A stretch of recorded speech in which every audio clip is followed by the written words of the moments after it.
Hi, I'm Paul Delaney's cake designer at the Breadbasket Cake Company in Camarillo, and I'm going to show you how to make a gum paste man. So you're going to need some gum paste. It comes in blocks like this or in a bucket. You can get it in like just specialty stores.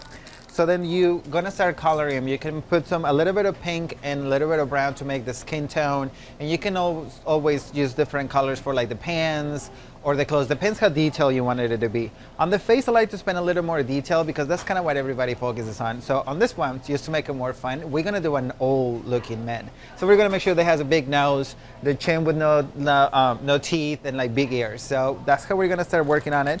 We get the colors, and we just start grabbing a little bit of the gum paste, start rolling it, and start shaping the head little by little.